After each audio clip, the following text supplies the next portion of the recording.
সুপ্রিয় দর্শক শ্রোতা, আসসালামু আলাইকুম। ঐতিহ্যবাহী জয়পুরহাট জেলায় 2017 সালের 1 জানুয়ারি বিশাল তাফসিরুল কুরআন মাহফিল অনুষ্ঠিত হয়। উক্ত মাহফিলে প্রধান মেহমান হিসেবে গুরুত্বপূর্ণ বক্তব্য পেশ করেন আলোড়ন সৃষ্টিকারী প্রখ্যাত মুফাসসিরে কুরআন হাফেজ হযরত মাওলানা আব্দুল মজিদ রাজশাহী। ভিডিও পরিচালনার সম্পাদনা ও প্রযোজনা আলী আহমদ আকন্দ। ধারা বর্ণনায় আমি advocate Azharul Islam Roni. পরিবেশনায় তাহজিব centre Rajshahi. Mobile 017120640033। আসসালামু আলাইকুম ওয়া রাহমাতুল্লাহি ওয়া বারাকাতুহু।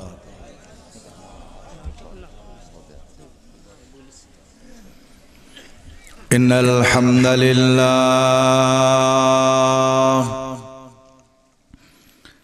হামদান ইয়ালিকু বিজালালিহি ওয়া কামালিহি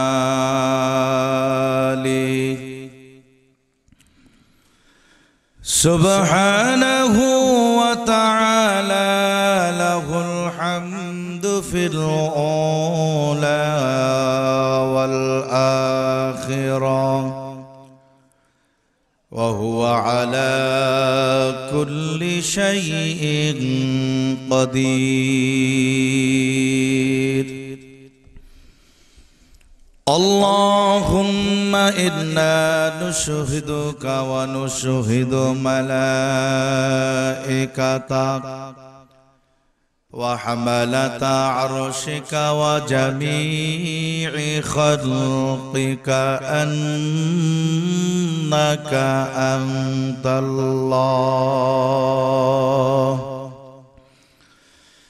لا إله إلا أنت فهو الواحد الأحد الفرد الصمد الذي لم يلد ولم يولد ولم يكن له كفوا أحد.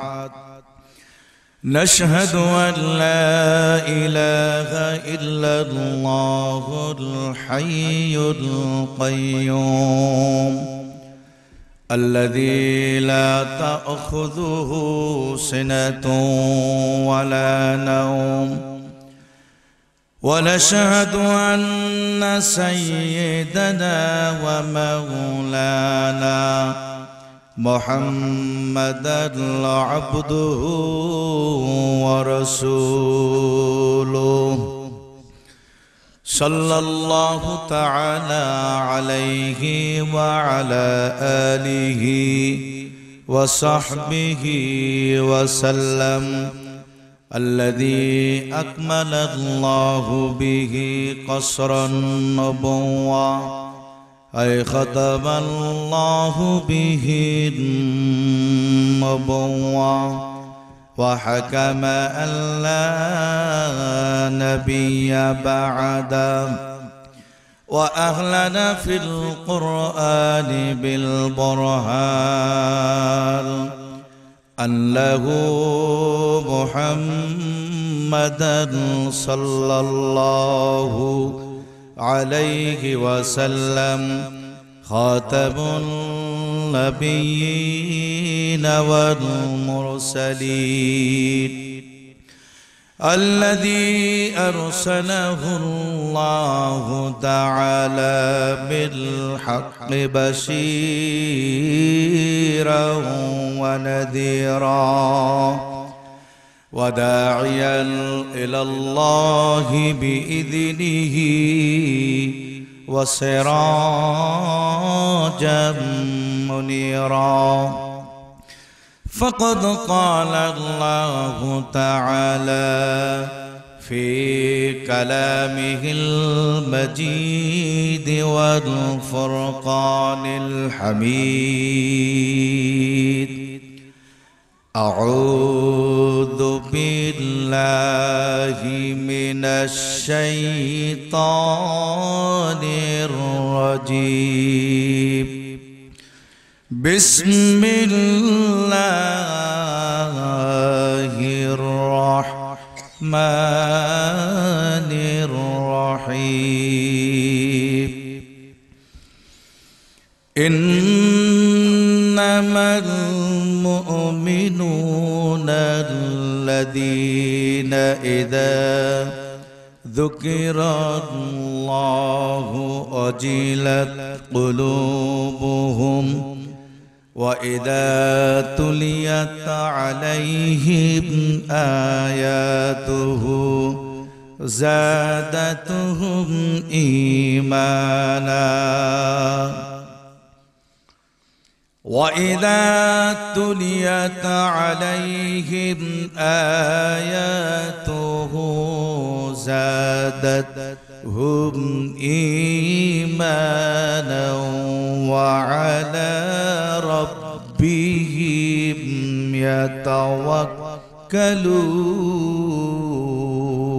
يتوكلون الذين يقيمون الصلاة ومما رزقناهم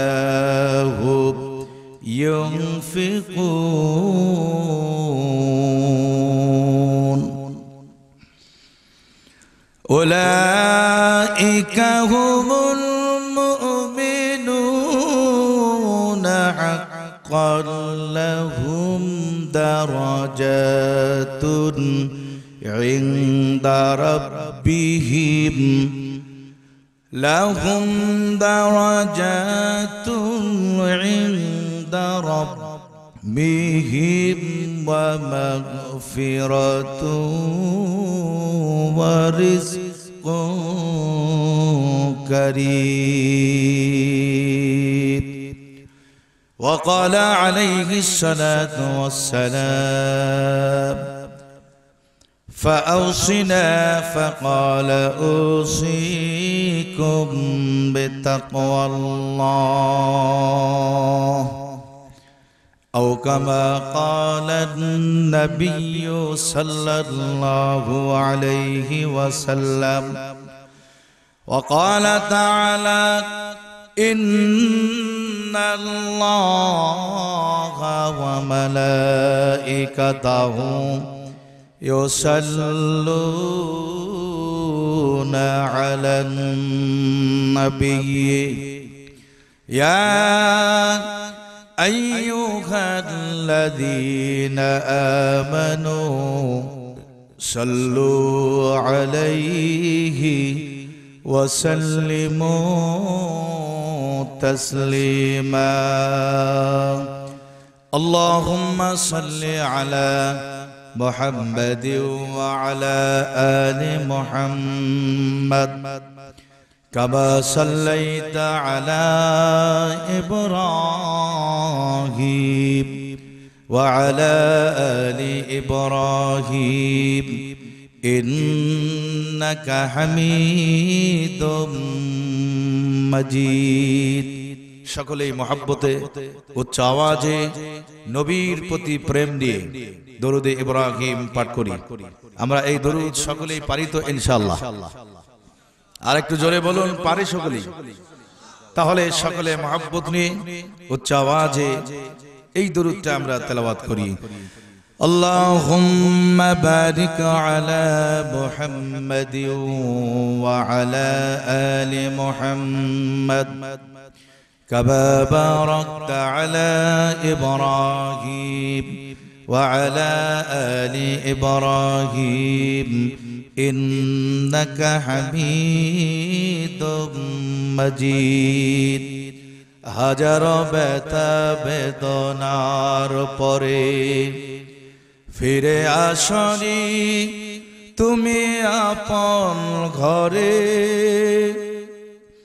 দিনের আলো তুমি ছড়িয়ে দিতে চলে গেলে মদিনায় মক্কা ছেড়ে হে রাসূল তোমাকে ভুলি আমি কেমন করে হে রাসূল তোমাকে ভুলি আমি কেমন করে। হাজারো ব্যথা বেদনার পরে ফিরে আসনি তুমি আপন ঘরে। দিনের আলো তুমি ছড়িয়ে দিতে চলে গেলে মদিনায় মক্কা ছেড়ে। হে রাসূল তোমাকে ভুলি আমি কেমন করে। খেয়ে না খেয়ে দিন প্রচারের কাজে নিজেকে দিয়েছ বিলিয়ে। তায়েফের কাফেরেরা চিনল না এ আলো, দুষ্ট ছেলেদের পিছু দিল লেলিয়ে। পাথরের আঘাতে ক্ষত বিক্ষত হয়ে সারা শরীর থেকে রক্ত ঝরে। হে রাসূল তোমাকে ভুলি আমি কেমন করে। হেরার গুহায় তোমারি ধ্যান, আসমান থেকে নামে আর কোরআন। বাংলো সবার ভুল তোমারি পারে, আসলো কোরআনের ছায়া তলে। খালিদ ওমর আলী আবু বকর ইসলামে ঝান্ডা নিল যে তুলে। আল আমিন তুমি ছিলে যে সাদা, সকল মানুষের তরে। হে রাসূল তোমাকে ভুলি আমি কেমন করে। বালা গলউলা বিকামালিহি কাশাফাত দুজা বিজামালিহি হাসনাত জামিউ খিসালিহি সাল্লাল্লাহু আলাইহি মুহাম্মাদুর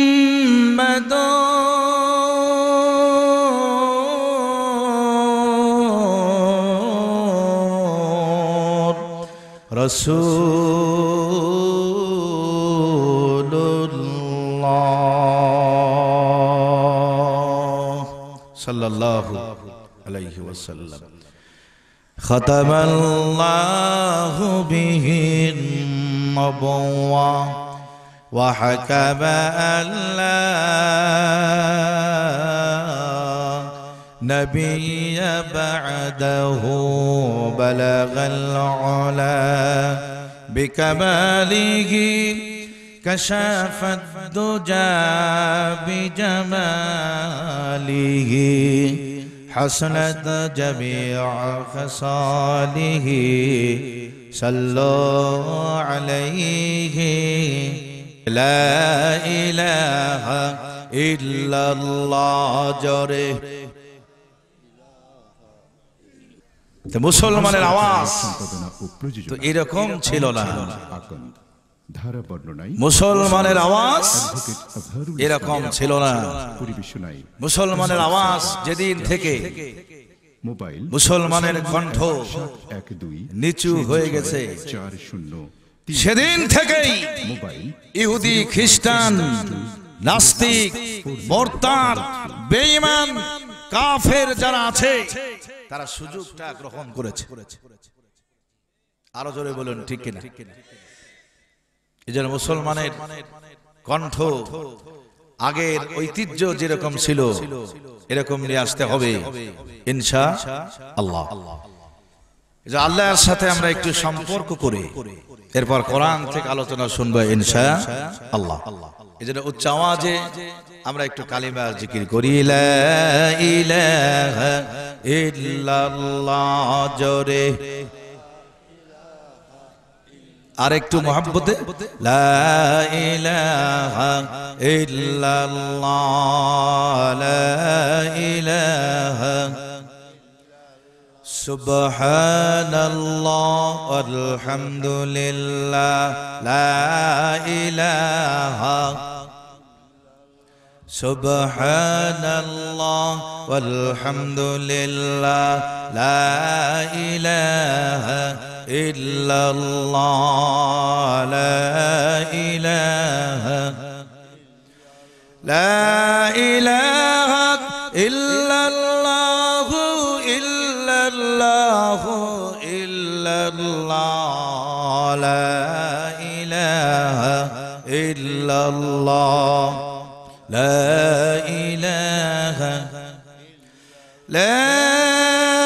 ইলাহা ইল্লাল্লাহ মুহাম্মাদুর রাসূলুল্লাহ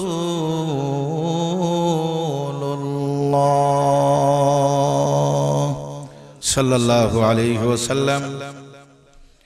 ঐতিহ্যবাহী জয়পুরহাট জেলার আক্কেলপুর থানাধীন পূর্ণ গোপীনাথপুর যুব সমাজ কমিটি কর্তৃক আয়োজিত আজকের এই তাফসীরুল কোরআন মাহফিলের সম্মানিত সুযোগ্য কাবিলে ইহতারাম জনাবে সদরে ইজলাস, সম্মানিত উলামা হযরত, মুরব্বিয়ানে ইজম, অরুণ তরুণ যুবক ভাইরা, পর্দার আড়ালের সম্মানিত মা ও বোনেরা, আমরা আল্লাহ তাআলার দরবারে লাখ কোটি শুকর আদায় করছি যে আল্লাহ তাবারক ওয়া তাআলা অত্যন্ত মেহেরবানি করে পূর্ণ গোপীনাথপুর যুব সমাজ কর্তৃক আয়োজিত আজকের এই তাফসীরুল কোরআন মাহফিলে কোরআনুল কারীম থেকে, হাদিস শরীফ থেকে আলোচনার শোনার জন্য আল্লাহ তাআলা আমাদের এই দুনিয়ার জান্নাতের বাগানে বসার তৌফিক দান করেছেন। আমরা শুকরিয়া আদায় করছি। আমরা সকলেই মহব্বতে উচ্চ আওয়াজে পড়ে নেই আলহামদুলিল্লাহ। লক্ষ কোটি দুরূদ ও সালাম সৃষ্টির প্রধান আকর্ষণ, বিশ্ব সবার সভাপতি, সমস্ত নবী রাসূলদের মাথার মুকুট মুহাম্মাদুর রাসূলুল্লাহ সাল্লাল্লাহু আলাইহি ওয়াসাল্লামের উপরে আমরা যারা এখানে উপস্থিত হয়েছি একমাত্র শুধুমাত্র কোরআনুল কারীমের আলোচনা শোনার জন্য, ভিন্ন কোনো উদ্দেশ্যে আমরা এখানে আসি নাই। সম্মানিত ভাইরা আমার, আমরা যারা এখানে এসেছি আমরা কোরআন থেকে আলোচনা শুনবো ইনশাআল্লাহ। এখানে বহু দলীয় লোকজন রয়েছে, কোন দলের পক্ষেও আলোচনা হবে না, কোন দলের বিপক্ষেও আলোচনা হবে না। আলোচনা চলবে ডাইরেক্ট কোরআনুল কারীম থেকে।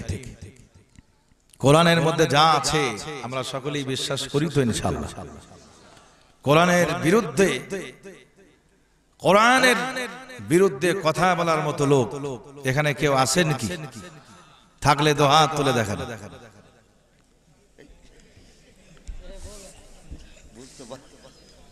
দু একজনের হুঁশ তারা আছে, মাহফিলে থাকে এগুলো, তবে ওনারা বুঝতে না পেরে হাত তুলে, ঠিক কি বলেন? যা হোক, আল্লাহ আমাদের সকলকে কবুল করুন।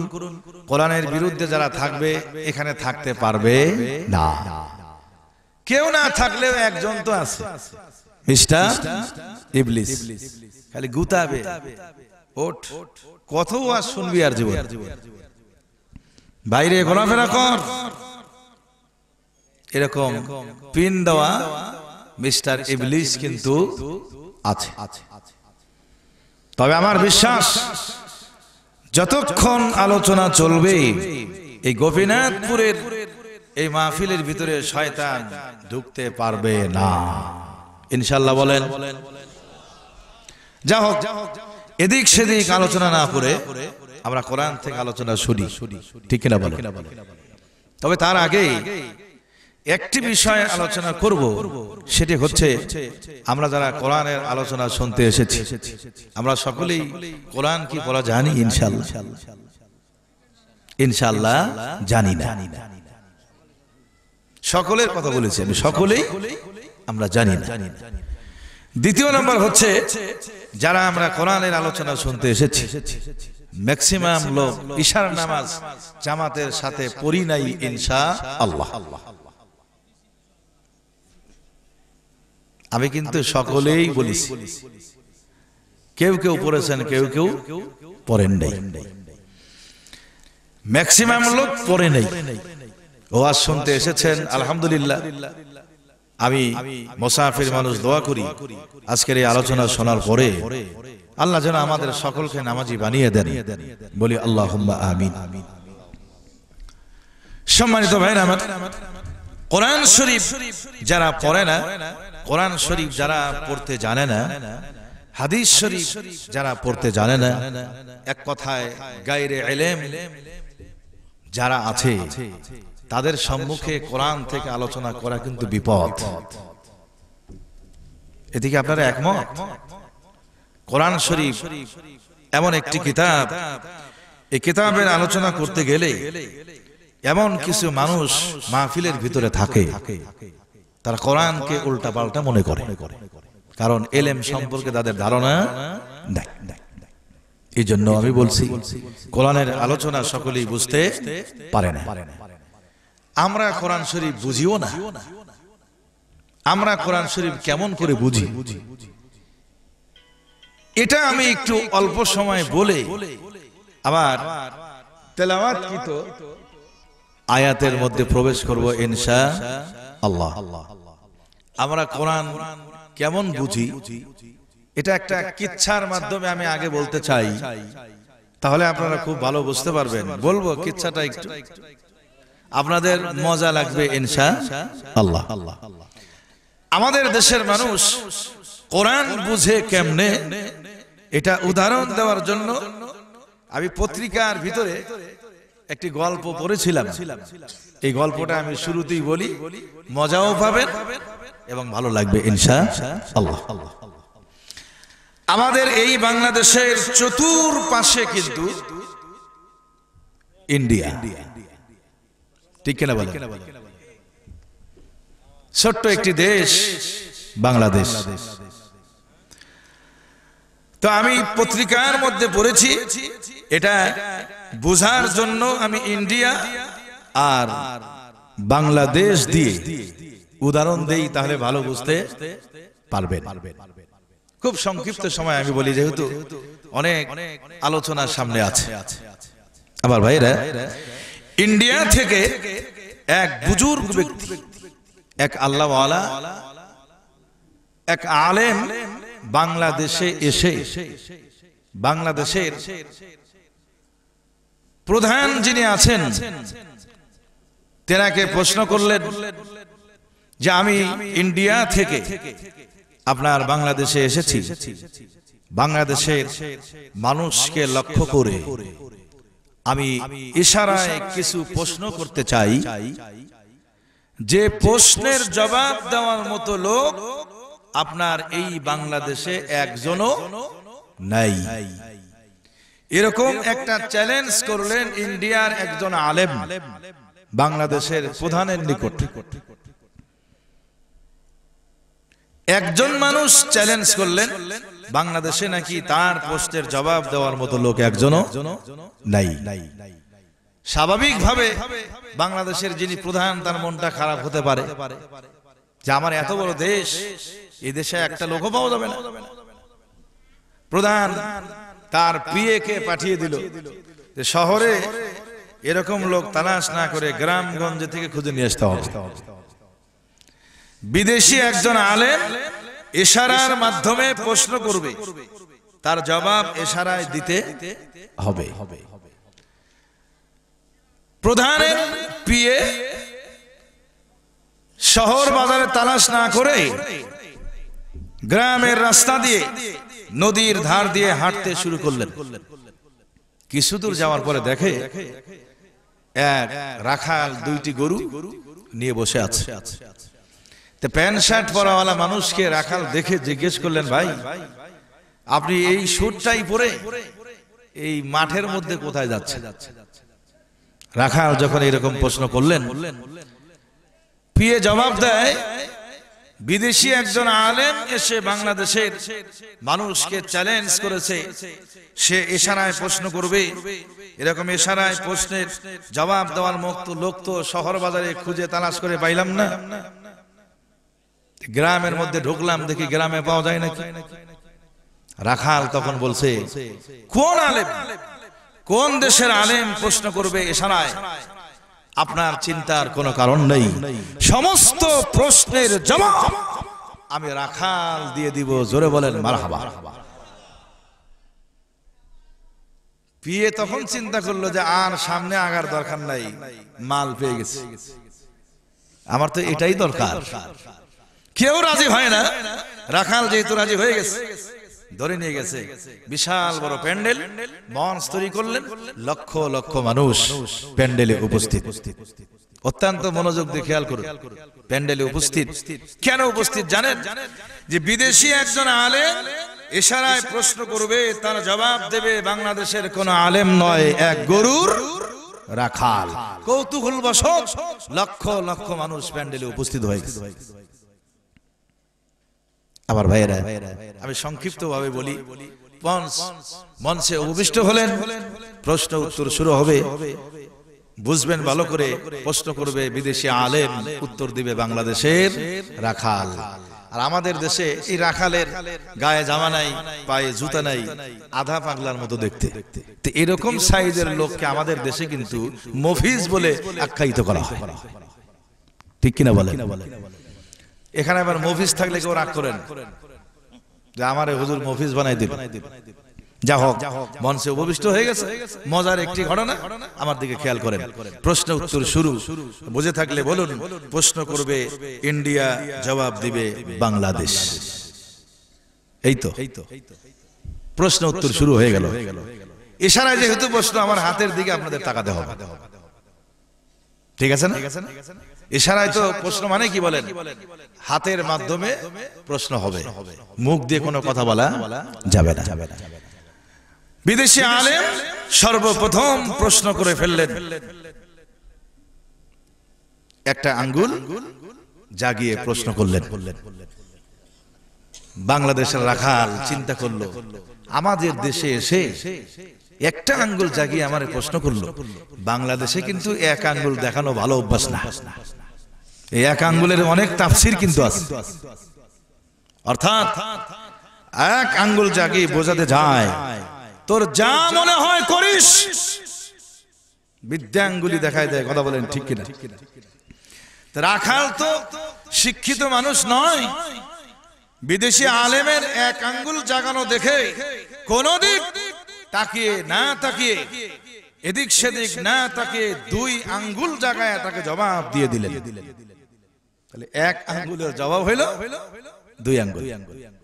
ভারতের আলেম তিন আঙ্গুল জাগিয়ে প্রশ্ন করলেন, বাংলাদেশের রাখাল তাকে চার আঙ্গুল জাগায় জবাব দিয়ে দিলেন। ভারতের আলেম পাঁচ আঙ্গুল জাগিয়ে প্রশ্ন করলেন, বাংলাদেশের রাখালের হাতে তো ছয় আঙ্গুল নাই। উনি তখন চিন্তা করলেন, ছয় আঙ্গুল তো নাই। বাম হাত জাগিয়ে ধরলেন, মুষ্টি পাকিয়ে ধরলেন। এটার নাম কি বলেন? ঘুষি। এটার নাম কি? ঘুষি।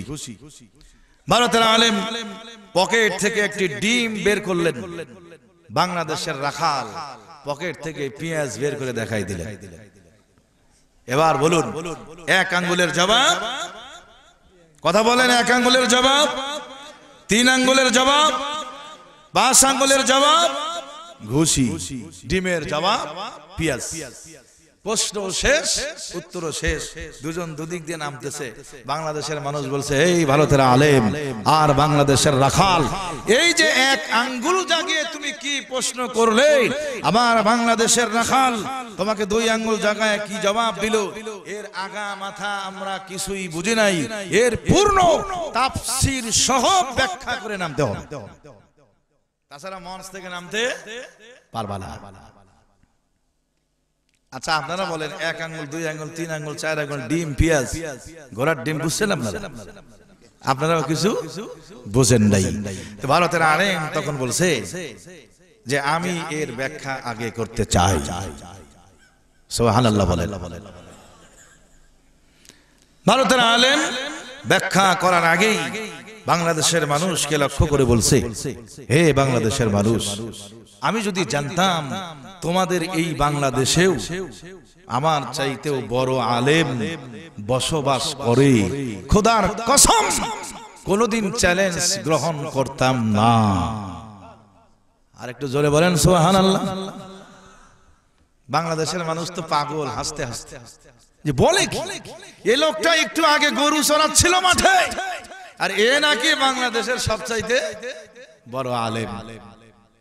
অর্থাৎ ভারতের আলেম 1 আঙ্গুল জাগিয়ে যা বোঝাতে চেয়েছেন, উনি যখন 2 আঙ্গুল জাগিয়ে জবাব দিয়েছেন, ভারতের আলেমের কাছে মনে হয়েছে আমি তো কত বড় বুজুর্গ, সবচাইতে বড় বুজুর্গ হলো এই বাংলাদেশের বিজ্ঞ আলেম। এই গল্পের সারমর্ম হলো, যে যেমন সে তেমন, যে যেমন বুঝে। কথা কি বুঝতে পেরেছেন? আসুন আর লম্বা না করে আমি আবার ব্যাখ্যা দিয়ে দিই। ভারতের আলেম যে ব্যাখ্যা করেছে তার প্রত্যেকটি কথা এই ডাইরেক্ট কোরআনুল কারীমের মধ্যে আছে। সুবহানাল্লাহ বলবেন। আর বাংলাদেশের রাখাল পরে যেই ব্যাখ্যা করেছে তা ইতিহাস, কোরআন, হাদিস, ইজমা, কিয়াস কোথাও তালাশ করে আপনি পাবেন না। তার মানে যে যেমন বুঝে। খেয়াল করুন, ভারতের আলেম ব্যাখ্যা শুরু করে দিলেন। আমার ভাইয়েরা, ভারতের আলেম ব্যাখ্যা করলো, বাংলাদেশের মানুষ, আমি যখন 1 আঙ্গুল জাগায়া প্রশ্ন করলাম, আমি বোঝাতে চাইলাম, আমি বোঝাতে চাইলাম, আমি যখন 1 আঙ্গুল জাগায়া প্রশ্ন করলাম, আমি বোঝাতে চাইলাম, আল্লাহ তাআলা কোরআনুল কারীমের ভিতরে একটা সূরা নাজিল করেছেন, যেই সূরার নাম হলো সূরা ইখলাস। জোরে কোন আছে না নাই? আল্লাহ পাক রব্বুল আলামিন এই সূরার ভিতরে বলেন, কুল হু আল্লাহু আহাদ আল্লাহুস সামাদ লাম ইয়ালিদ ওয়া লাম ইউলাদ ওয়া লাম ইয়াকুল লাহু কুফুয়ান আহাদ। এই বাংলাদেশের মানুষ, আমি যখন 1 আঙ্গুল জাগায়া প্রশ্ন করলাম, আমি বোঝাতে চাইলাম, আল্লাহ তাআলা এই সূরা নাজিল করে বোঝাইলেন, ওগো নবীজি আপনি বলে দেন আল্লাহ তাআলা। আমি যখন 1 আঙ্গুল জাগাইলাম, আমি বোঝাতে চাইলাম আল্লাহ তাআলা এক। ওপাশ থেকে তোমার বাংলাদেশের বিজ্ঞ আলেম আমাকে 2 আঙ্গুল জাগায়া বোঝাইলো, ও ভারতের আলেম, আল্লাহ শুধু এক নয়, ওয়া খালাকনাকুম আযওয়াজা, আল্লাহ শুধু এক নয়, সবকিছু আমার আল্লাহ তাআলা জোড়া জোড়া তৈরি করেছে। আল্লাহু আকবার, জোরে বলেন। কথা কি বুঝতে পেরেছেন? আল্লাহ তাআলা সবকিছু জোড়া জোড়া তৈরি করেছেন। কোরআনুল কারীমের অন্য আয়াতে আমার আল্লাহ তাআলা বলেন ওয়া মিন কুল্লি শাইইন খালাকনা যাওজাইন লাআল্লাকুম তাযাক্কারুন। আল্লাহ পাক রব্বুল আলামিন সব কিছু জোড়া জোড়া তৈরি করেছেন। দিনের পরে রাত, চন্দ্রের পরে সূর্য, নেকির পরে বদি, জান্নাতের পরে জাহান্নাম, ভালোর পরে মন্দ। আমার ভাইরা এইভাবে একটা একটা করে মিলায়ে দেখেন আমার আল্লাহ তাআলা সবকিছু জোড়া জোড়া তৈরি করেছে। ভারতের আলেম বলল, আমি যখন এক আঙ্গুল জাগাইলাম আমি বোঝাতে চাইলাম আল্লাহ তাআলা এক। ওপাশ থেকে তোমার বাংলাদেশের বিজ্ঞ আলেম আমারে বোঝাইলো আল্লাহ শুধু এক বললে হবে না, সবকিছু আমার আল্লাহ তাআলা জোড়া জোড়া তৈরি করেছে। আমি যখন তিন আঙ্গুল জাগাইলাম, তিন আঙ্গুল জাগাই আমি বুঝাতে চাইলাম সুম্মা ইউখরিজুকুম তিফলান সুম্মা লিতাবলুগু আশুদ্দাকুম সুম্মা লিতাকুনু শুয়ুখা। আমি যখন তিন আঙ্গুল জাগাইলাম আমি বোঝাতে চাইলাম মানুষের জীবনে তিনটি কাল অতিবাহিত হয়। একটি হলো শিশুকাল, আর একটি হলো যৌবনকাল, আর একটি হলো বৃদ্ধকাল।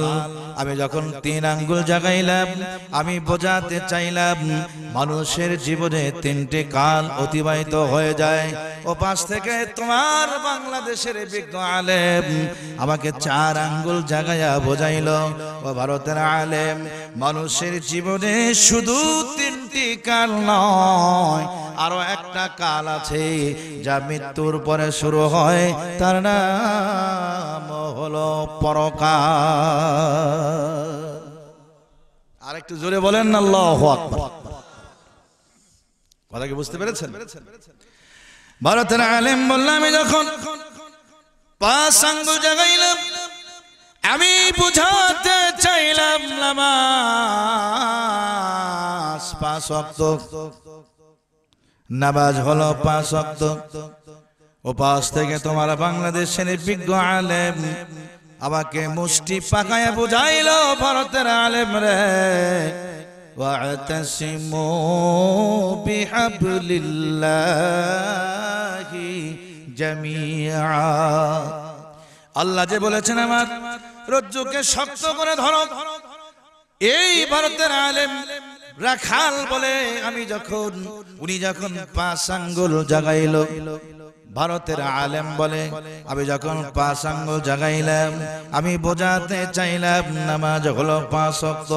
ও পাশ থেকে তোমার বাংলাদেশের বিজ্ঞ আলেম আমাকে মুষ্টি পাকায়া বোঝাইলো ও ভারতের আলেম নামাজ শুধু পাঁচ ওয়াক্ত বললে হবে না, এইভাবে মুষ্টি পাকায়া অক্ত মতো শক্ত করে নামাজ ধরো। ভালো লাগতেছে না? আমি যখন ডিম বের করলাম ভারতের আলেম বলে আমি যখন ডিম বের করলাম আমি বোঝাতে চাইলাম পৃথিবীটা ডিমের মতো গোলাকার। ও পাশ থেকে তোমাদের বাংলাদেশের বিজ্ঞ আলেম আমাকে পেঁয়াজ বের করে বোঝাইলো ও ভারতের আলেম পৃথিবী শুধু ডিমের মতো গোলাকার নয়, এই পেঁয়াজের খোসার মতো পরতে পরতে আমার আল্লাহ তাআলা পৃথিবী তৈরি করেছে।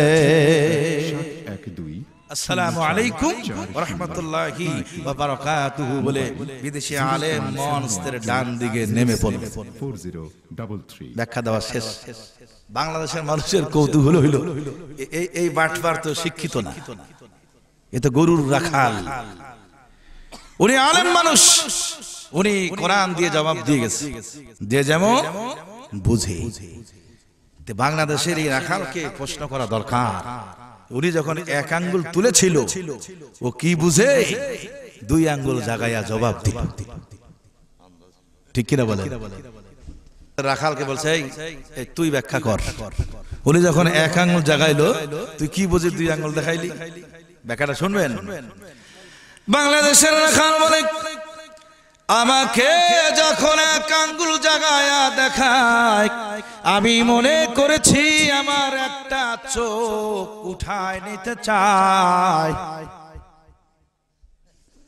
আমি তখন রাগ করে বললাম, তোর বাড়ি ইন্ডিয়া, আমার বাড়ি বাংলাদেশে, এদেশে এসে দুইটা চোখ উঠাই নিবি? না না, তা নয়, আমিও তোর দুই চোখ উঠায় নেব।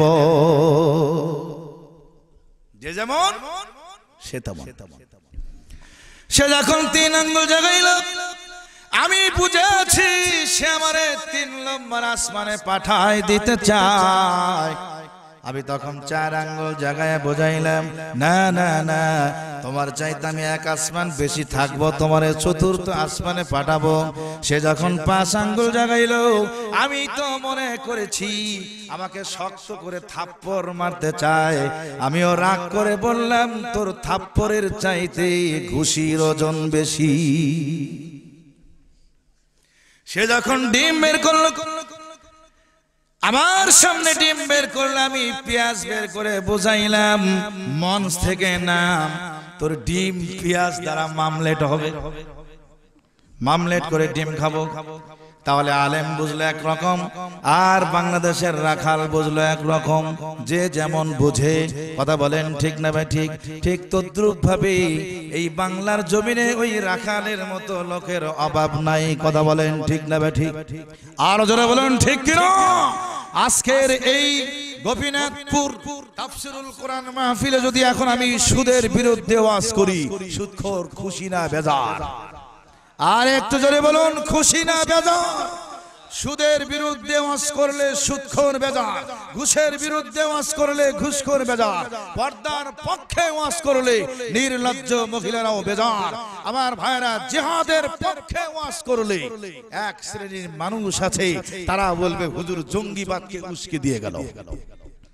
আরো জোরে বলেন ঠিক না? ঠিক কিনা আমার ভাইরা?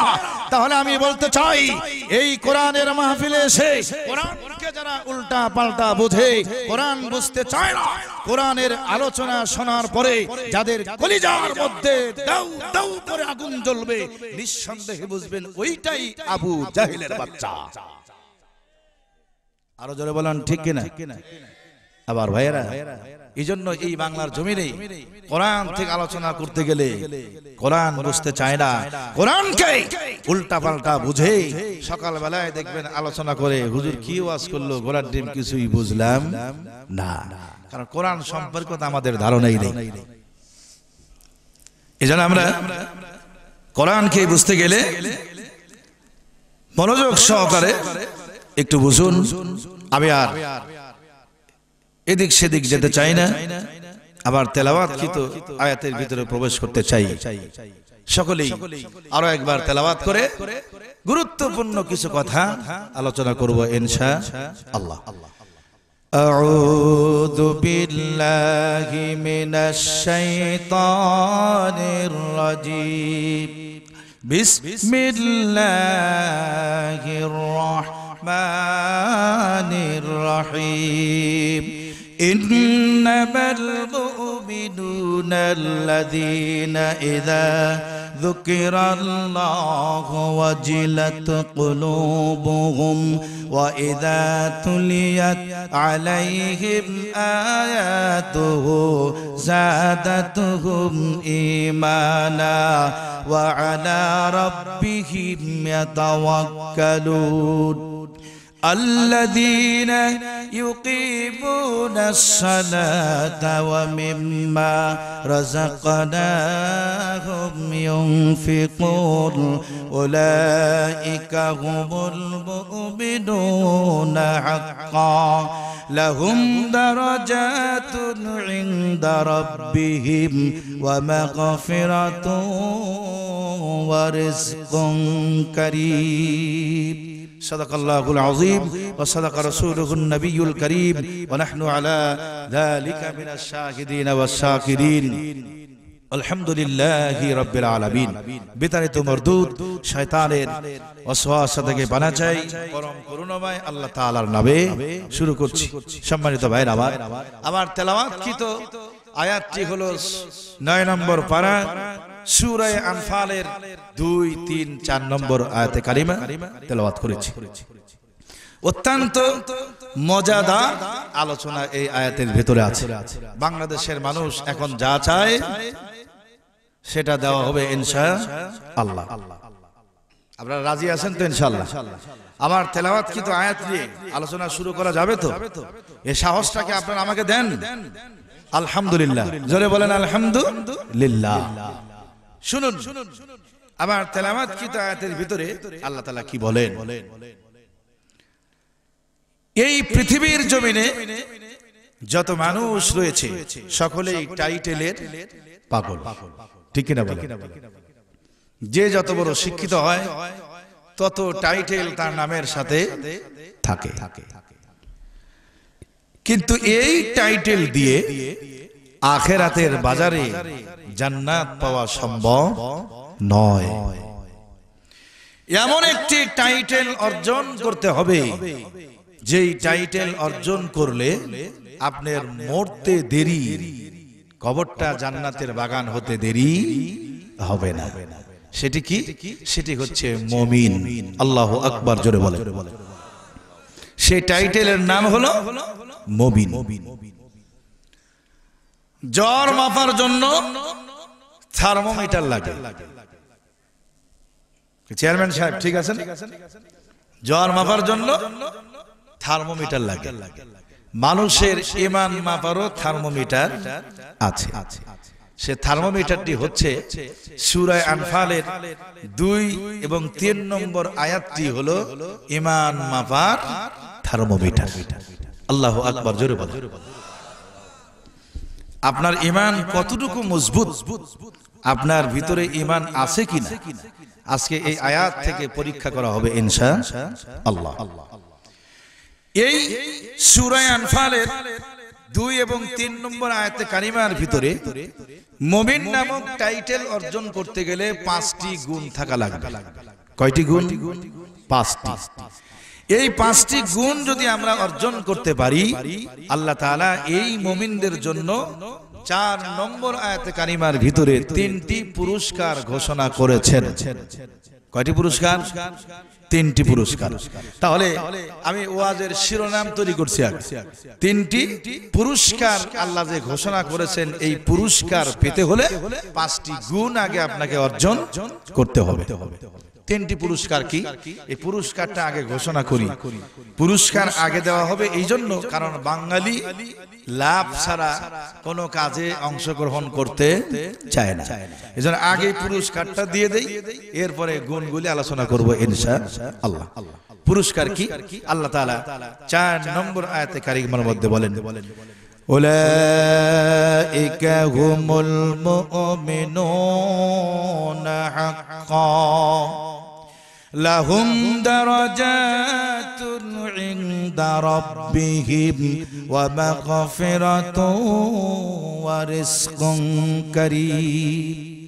আল্লাহ পাক রব্বুল আলামিন বলেন, 5টি গুণ যদি তোমরা অর্জন করতে পারো,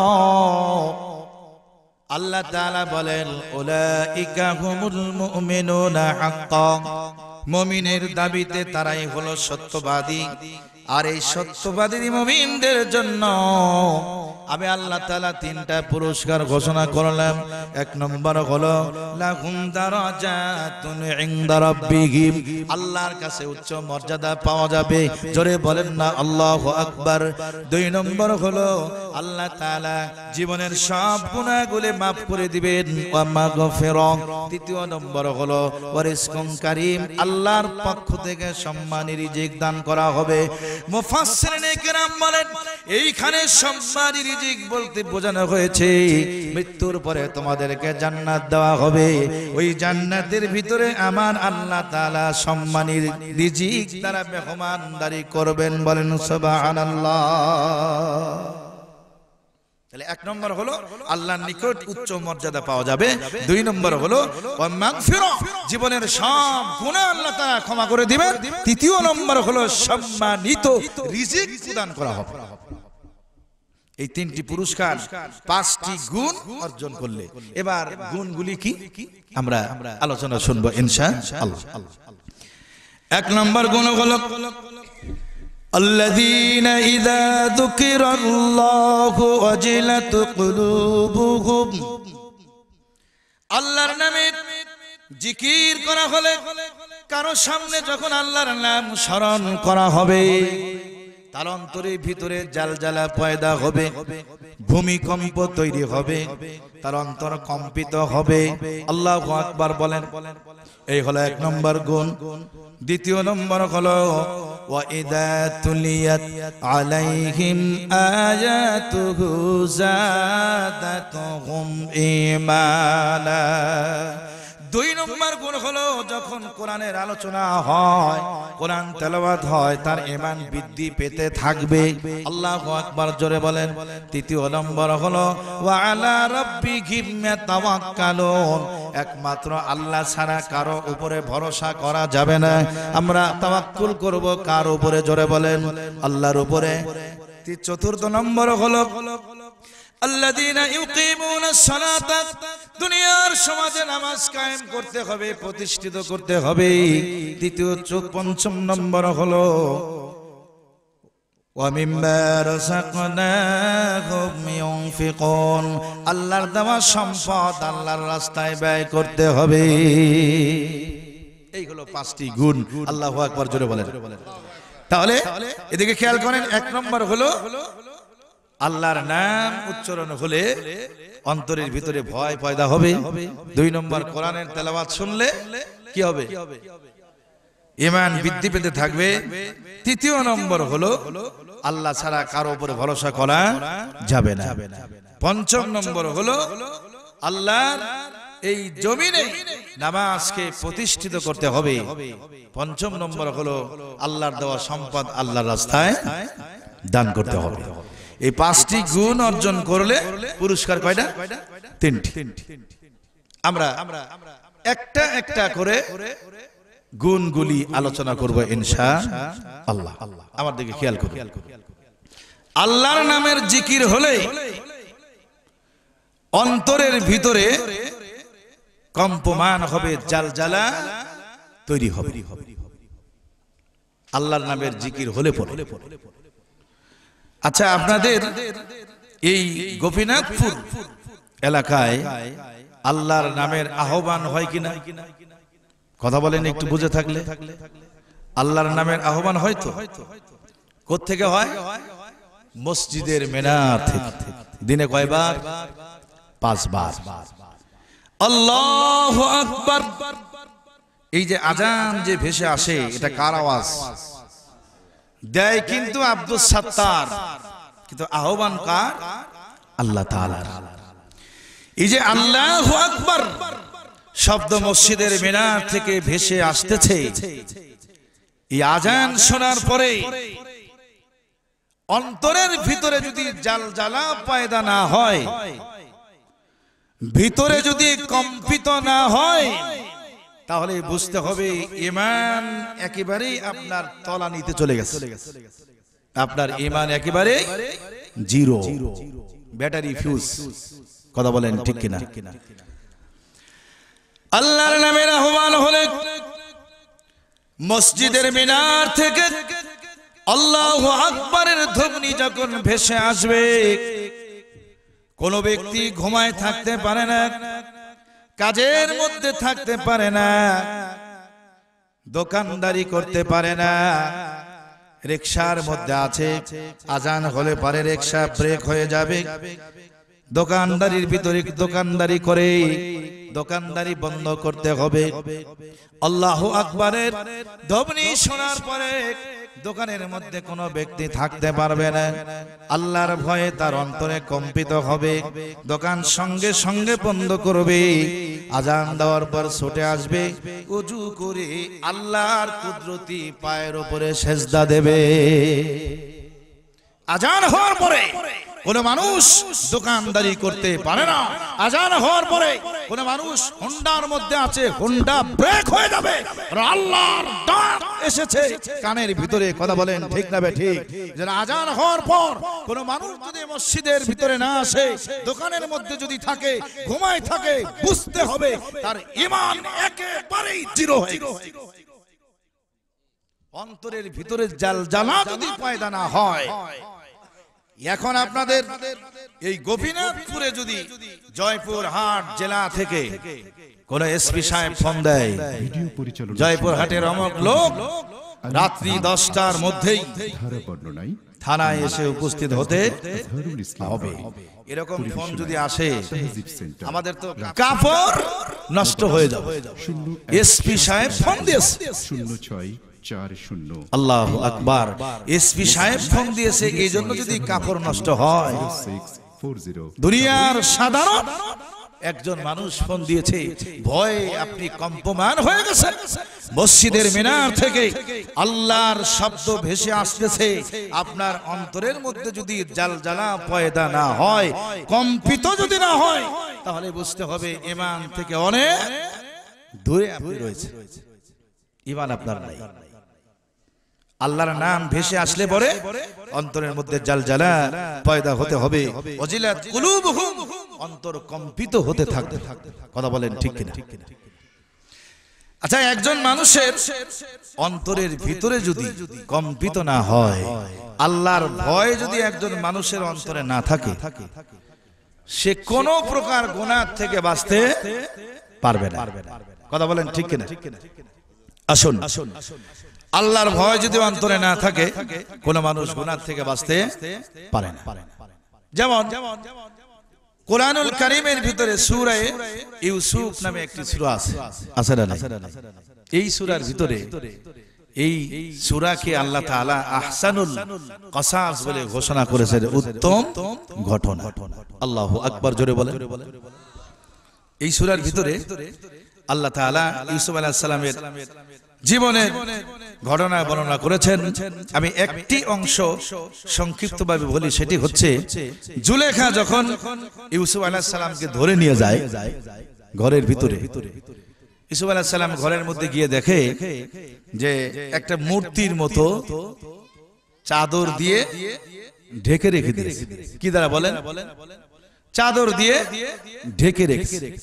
ইউসুফ আলাইহিস সালাম ঘরের মধ্যে প্রবেশ করে জিজ্ঞেস করলেন, জুলেখা, তুমি যে চাদর দ্বারা ওই যে ঢেকে রাখছো ওটা কি?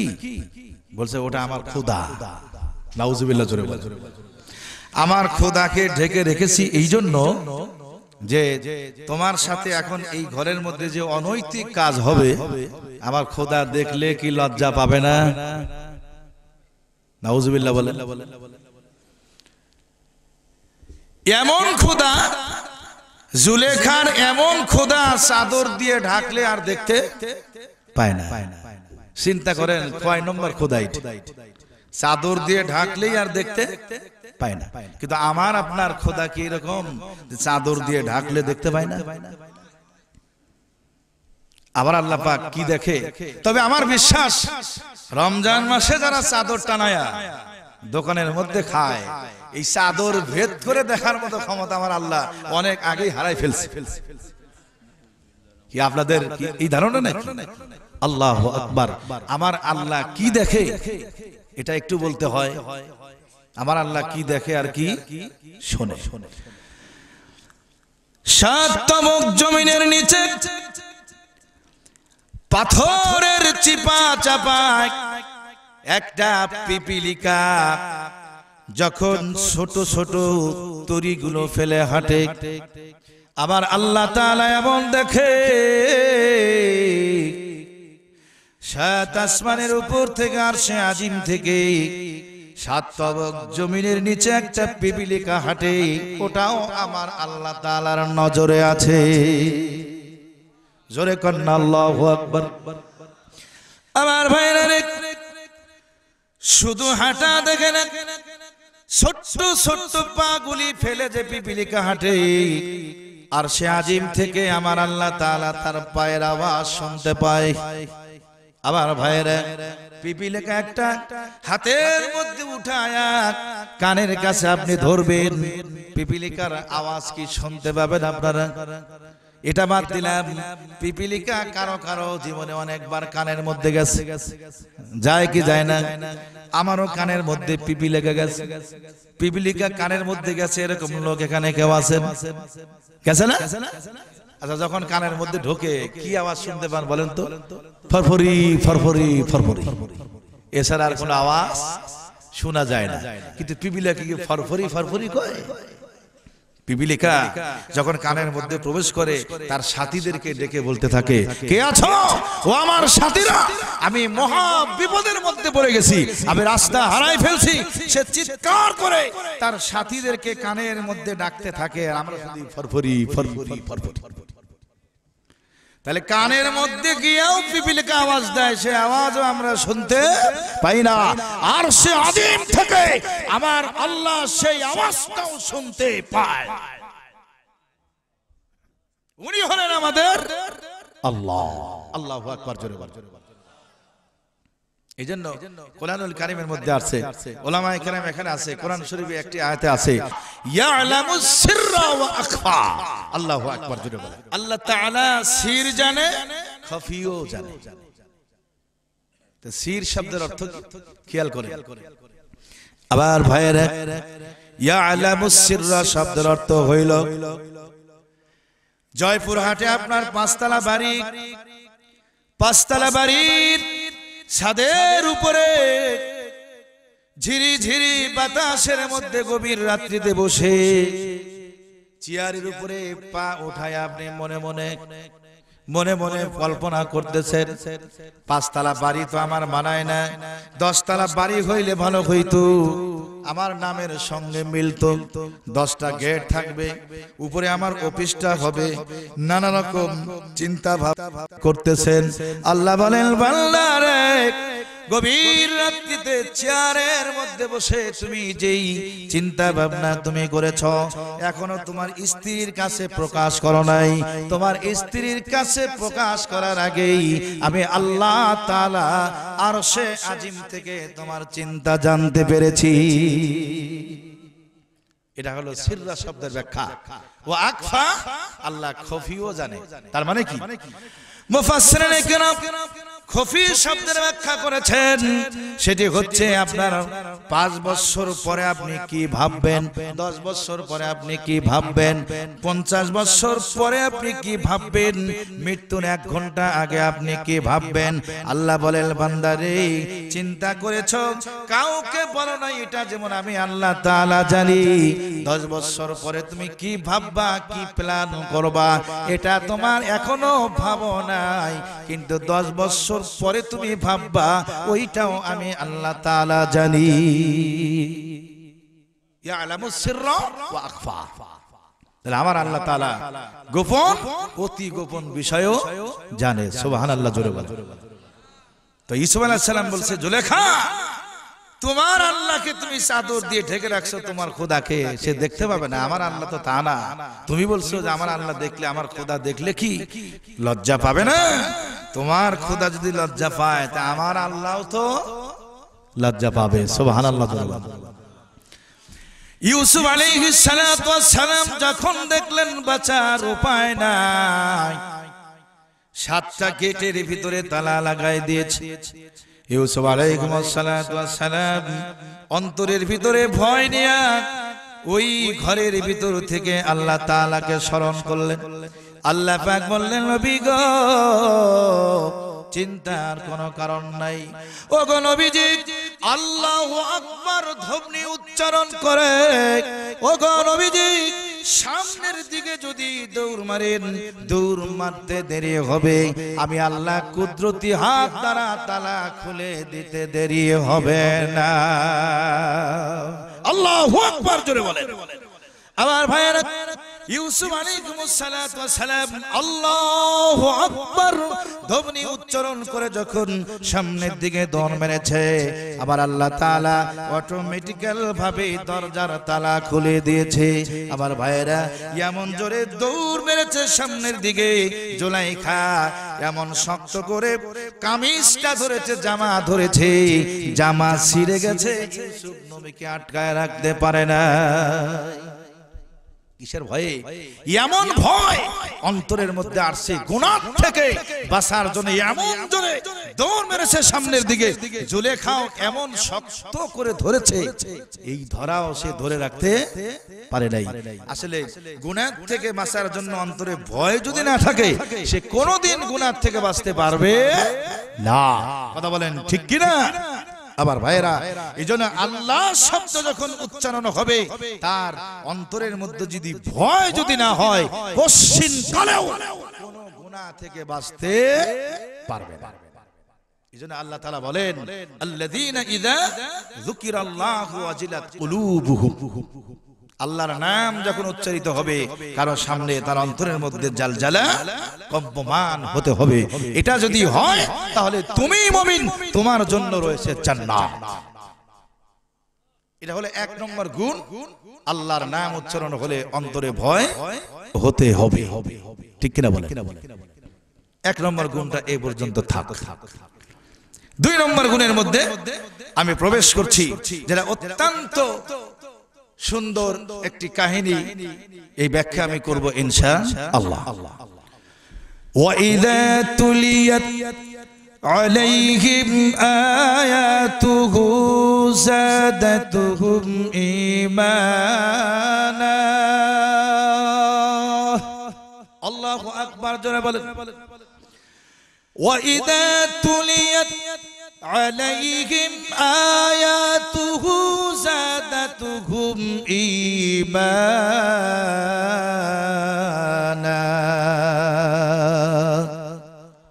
আল্লাহর কোরআন তেলাওয়াত হলে পরে ঈমানটা যদি বৃদ্ধি না হয়, তাহলে বুঝতে হবে ঈমান আপনার একেবারেই জিরো। কোরআন শোনার পরে যদি ভালো না লাগে, কোরআন তেলাওয়াত যদি ভালো না লাগে, কোরআনের আলোচনা যদি ভালো না লাগে, বুঝতে হবে থার্মোমিটারে ধরা পড়ে যাবেন, আপনার ঈমান একেবারেই জিরো হয়ে গেছে। আবার ভাইয়েরা, এই যে এত সুন্দর আলোচনা হচ্ছে, কোরআনের আলোচনা যারা ব্যবস্থা করেছেন, এই আলোচনায় যারা সাড়া দেবে না, ভালো লাগে না, কোরআন বলে তোমার ঈমান একেবারেই জিরো। কথা ঠিক কিনা? ওয়াইযা তুলিয়াত আলাইহিম আয়াতুহু যাদাতহুম ঈমানা। কোরআনের তেলাওয়াত শুনলে ঈমান যদি বৃদ্ধি না হয়, ঈমান তো বৃদ্ধি হওয়ার কথা, যদি না হয় বুঝতে হবে আপনার ঈমান একেবারেই জিরো, তলানিতে চলে গেছে। পরিবেশনায় এজন্য আসুন কোরআন তেলাওয়াত করে ঈমান বৃদ্ধি হয় কেমনে? এই কোরআন শুনলে যে 06 ঈমান বৃদ্ধি হয়। মোবাইল। এবার একটা সুন্দর একটি ঘটনা আপনাদের সামনে আমি তুলে ধরছি। কোরআন শুনলে যে ঈমান বৃদ্ধি হয়, সেটি হচ্ছে আজ থেকে 30-35 বছর আগে মিশরে একটি অনুষ্ঠান হলো সর্বধর্মীয় অনুষ্ঠান। সর্বধর্মীয় অনুষ্ঠান, কথা খুব ভালো করে বুঝবেন, সর্বধর্মীয় অনুষ্ঠান। তাহলে সর্বধর্মীয় অনুষ্ঠানের মধ্যে ইসলাম আছে না নাই? ইসলাম আছে। বিভিন্ন দেশের ধর্মীয় নেতারা বক্তব্য দিবে, এখানে সর্বধর্মীয় নাম দেওয়ার কারণে ইসলামের নামটাও চলে এসেছে। এই যে তারা চিন্তা করলো যে সর্বধর্মীয় নাম দিয়ে তো মহা বিপদে পড়ে গেলাম। ইসলামের পক্ষের কোন লোক যদি আসে, কোরআন এমন একটি মজাদার কিতাব, যেই কিতাবের ভিতর থেকে যদি আলোচনা করা হয়, তাহলে তারা তো পুরস্কার পেয়ে যাবে, সকলের ভালো লাগবে।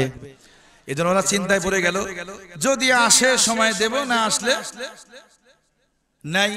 তবে আসলে সময় দেওয়া হবে খুব অল্প। দেখেন সে যুগ থেকেই তারা বিরোধিতা করে আসতেছে। আমার ভাইয়েরা, ইসলামের প্রতিনিধি যিনি বক্তব্য দিবেন তার নাম হলো বাংলা পৃথিবীর সবচাইতে বড় কারি, বিশ্ব নন্দিত কারি আব্দুল বাসেত রাহমাতুল্লাহি আলাইহি। তাকে ইসলামের পক্ষে বক্তব্য দেওয়ার জন্য বলা হইল।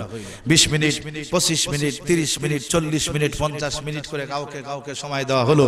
যখন ইসলামের প্রতিনিধি যখন মঞ্চে উঠলেন, ষড়যন্ত্র করে, ষড়যন্ত্রকারীরা ইহুদি খ্রিস্টানরা ষড়যন্ত্র করে তাকে সময় দিয়েছে মাত্র 5 মিনিট। আউযুবিল্লাহ বলবেন না? কোরআনকে অবজ্ঞা করার জন্য সময় দিয়েছে কয় মিনিট? মাত্র 5 মিনিট। আর ওরা বক্তব্য দিয়েছে 30 মিনিট, 40 মিনিট, 35 মিনিট। 5 মিনিট বক্তব্য। কারি আব্দুল বাসেত চিন্তা করলেন 5 মিনিটে আর কি বক্তব্য দেব, কোরআন থেকে তেলাওয়াত করে শোনাই দেই। আল্লাহু আকবার, জোরে বলেন, আলো জোরে বলেন আল্লাহু আকবার। কারি আব্দুল বাসেত ওনার তেলাওয়াত যারা শুনেছেন, আল্লাহু আকবার, মনে হচ্ছে কোরআন নাজিল হচ্ছে। এত সুন্দর কণ্ঠ আল্লাহ তাআলা তাকে দান করেছে। তো কারি আব্দুল বাসেত চিন্তা করলেন বক্তব্য আর কি দেব কোরআন থেকে, 2-20 মিনিট না পাওয়া গেলে তো ওয়াজ সাটানো যায় না। এজন্য উনি চিন্তা করলেন যে অন্তত এই 5 মিনিট কোরআন থেকে তেলাওয়াত করে শোনাই। মঞ্চে বসলেন। মঞ্চে বসার পরে উনি রেডি হচ্ছেন, এই যে মাইক্রোফোন, তারপরে বসার জায়গা। কারি আব্দুল বাসেত আবার একটা সমস্যা হইল, উনি তেলাওয়াত শুরু করার আগে মোটামুটি 2-3 মিনিট 4 মিনিট মুসান ধরতেই চলে যায়। ওদিনও মাত্র 5 মিনিট সময় সেখানে বসে ভাব টাপ নিতেই 3 মিনিট চলে গেছে। কয় মিনিট? 3 মিনিট। এখন সাধারণ ইসলামের পক্ষের লোক যারা আছে তারা চিন্তা করতেছে সর্বনাশ, সারা জীবন কোরআনের বিজয় দেখেছি, সারা জীবন ইসলামের বিজয় দেখেছি, আজকে পরাজিত হয়ে মাঠ ছাড়তে হবে। 5 মিনিট সময়, তার মধ্যে 3 মিনিট মুসান ধরতে যায়। কে আজকে মুসান না ধরলে হইতো? এটা মুসলমানের বক্তব্য মাঠ থেকে।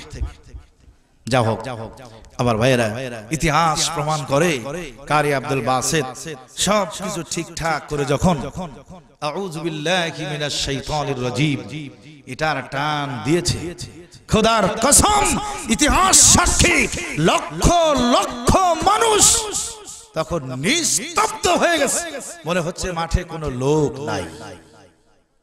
আরেকটু জোরে বলেন না সুবহানাল্লাহ। আউযু বিল্লাহি মিনাশ শাইতানির রাজীম। লম্বা করে যখন একটা টান দিয়েছে, সুইদলা ওখানে নিয়ম হইল মিনিট শেষ হওয়ার আগে 1 মিনিট আগে সবুজ বাতি জ্বলবে, এরপর সময় শেষ হলে লাল বাতি জ্বলবে। সুইদলা সুইজের উপরে হাত দিয়ে আছে। 5 মিনিট 3 মিনিট তো চলেই গেছে। 5 মিনিট 3 মিনিট শেষ হয়ে গেছে, এখন মাত্র 2 মিনিট। সুইদলা বলতেছে আর 2 মিনিট গেলেই তোমার মুসান বাড়ি করবে। লাল বাতিতে চাপ দিলে, সুইজে চাপ দিলে লাল বাতি জ্বলবে। আবার ভাইয়েরা, আউযু বিল্লাহ যখন টান দিলেন, আউযু বিল্লাহ টান দেওয়ার পরে ওনার অভ্যাস আরেকটা নিঃশ্বাস কিন্তু ভিতরে নেয়, এ করতে যাইয়া আরো 1 মিনিট শেষ। সাধারণ লোক বলতেছে মুসলমানেরা, আচ্ছা এখানেও তোমার দম লওয়া লাগবে? এত সুন্দর টানটা যখন দিয়েছিল, আর একটা যদি আয়াত পড়তে পারতো তাহলে পুরস্কার আমরাই পাইতাম আজকে। আল্লাহু আকবার। আমার ভাইয়েরা, নিঃশ্বাসটা ভিতরে নিয়ে আমার ভাইয়েরা, আরে আব্দুল বাসেত রাহমাতুল্লাহি আলাইহি, আউযু বিল্লাহি মিনাশ শাইতানির রাজীম, বিসমিল্লাহির রহমানির রহিম। এই তাউস তাসমিয়া বলে দেখো, সূরা আর রহমান থেকে তেলাওয়াত শুরু করলেন। ইতিহাস প্রমাণ করেছে 1 মিনিট নয়, 2 মিনিট নয়, 5 মিনিট নয়, 10 মিনিট নয়, 1 ঘন্টা নয়, 2 ঘন্টা নয়, আবার বাইরে 3 ঘন্টা নয় 4 ঘন্টা নয় সূরা রহমানটা তেলাওয়াত শুরু করেছে। ইতিহাস প্রমাণ করে একটানা 5টা ঘন্টা পার হয়ে গেছে, একটা মানুষও 1 সেকেন্ডের জন্য টের পায় নাই। আর ভাইরা একটানা 5 ঘন্টা পার করার পরে কারি আব্দুল বাসিত যখন সাদাকাল্লাহুল আযীম বলে তেলাওয়াতটা শেষ করে দিয়েছে, সুই জ্বলার তখন হুঁশ ফিরে আসছে। আবার ভাইয়েরা সুই জ্বলার সুইজের উপর থেকে হাত উঠায়া হা করে 5টা ঘন্টা কারি আব্দুল বাসিতের দিকে তাকাইছিল। আল্লাহর কারিশমা বোঝা যায় না। আবার ভাইয়েরা এখন ওই বিচারক মণ্ডলীর ভিতরে তারা সুই জ্বলাকে দোষ চাপাইতে লাগলো, কি ব্যাপার তোমার হাতে না সুই ছিল, তুমি কেন 5 মিনিটের মাথায় চাপ দাও নাই, হা করে কি দেখতেছিলা? কয় আমার এখন দোষ, তোমরাও তো হা করে তাকাইছিলা। জোরে কোন আল্লাহু আকবার। আবার ভাইরা এটা হলো কোরআন। এই যে কোরআন পড়লে যে ঈমান বৃদ্ধি হয়, আল্লাহ সে কথাই বলছেন, ওয়া ইযা তুলিয়াত আলাইহিম আয়াতুহু যাদাতুহুম ঈমানা ওয়া ইযা তুলিয়াত আলাইহিম আয়াতুহু যাদাতুহুম ঈমানা। আল্লাহর কোরআন তেলাওয়াত করে ঈমান বৃদ্ধি হয়, তার প্রমাণ হলো ইতিহাস প্রমাণ করেছে ওই তেলাওয়াত শোনার পরে 1 জন নয় 2 জন নয় 80 জন খ্রিস্টান পাদ্রী কারি আব্দুল বাসিতের কাছে যাইয়া বলে, কারি সাহেব কোরআন সম্পর্কে আমাদের ধারণা ছিল না, এত সুন্দর তেলাওয়াত আপনি করেছেন। আবার ভাইরা 80 জন খ্রিস্টান একসঙ্গে দাঁড়ায়া কারি আব্দুল বাসিতের হাতে হাত দিয়ে কালিমা পড়ে মুসলমান হয়েছে। ওয়াইদা তুলিয়াত আলাইহিম আয়াতুহু যাদাতুহুম ঈমানা। আমার ভাইরা কোরআন তেলাওয়াত হলে পরে ঈমান যে বৃদ্ধি হয় তার প্রমাণ হলো, তাহলে তোমাদের ঈমান যদি বৃদ্ধি না হয় তাহলে বুঝতে হবে ঈমান তোমাদের জিরো একেবারেই তলানিতে। 3 নম্বর হলো وعلى ربهم يتوكلون। আল্লাহর উপরে ভরসা করতে হবে। আল্লাহ ছাড়া পৃথিবীর কাউকে মানা যাবে না, আল্লাহ ছাড়া কাউকে ভরসা করা যাবে না। আল্লাহ তাআলা বলেন, ওয়া মান ইয়াতাওয়াক্কাল আলাল্লাহি ফাহুয়া হাসবুহু। আল্লাহর উপরে যদি ভরসা করো আল্লাহ তোমার জন্য যথেষ্ট হয়ে যাবে। وعلى ربهم يتوكلون। আল্লাহ ছাড়া কারো উপরে ভরসা করা যাবে না। আল্লাহ আমার জীবনদাতা, আল্লাহ আমার বিধানদাতা, আল্লাহ আমার মউতদাতা, আল্লাহর পক্ষ থেকে সবকিছু হয়, এটার উপরে একমাত্র একেবারেই ভরসা রাখতে হবে, কারো উপরে ভরসা করা যাবে না। এই তাওয়াক্কুলের ব্যাখ্যা যদি আমি করি আমার ভাইয়েরা অনেক লম্বা সময় লাগবে। আল্লাহর উপরে ভরসা করলে পারে আল্লাহ যথেষ্ট। আমার ভাইরা আল্লাহর উপরে ভরসা করলে আল্লাহ যথেষ্ট। আল্লাহকে যদি কেউ ভয় করে আল্লাহর উপরে ভরসা করে, আবার আল্লাহ তার জন্য যথেষ্ট, কাউকে লাগবে না, কাউকে লাগবে না। আল্লাহর ভয় কি আমাদের অন্তরে আছে?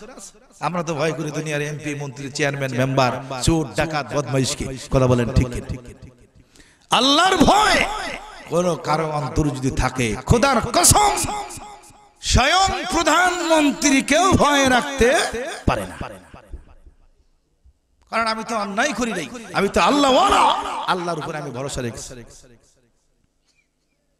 আপনারা শুনেছেন কিনা, মোল্লা জিউন নামে এক আল্লাহর ওলি ছিলেন দিল্লির।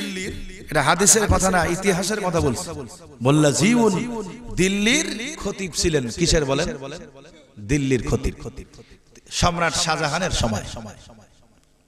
তো সম্রাট শাহজাহানের ইচ্ছা হইল রেশমের কাপড় পরবে। রেশমের কাপড় পরা কি? কথা বলেন, রেশমের কাপড় পরা পুরুষদের জন্য হারাম। স্বর্ণের চেন পরা জায়েজ।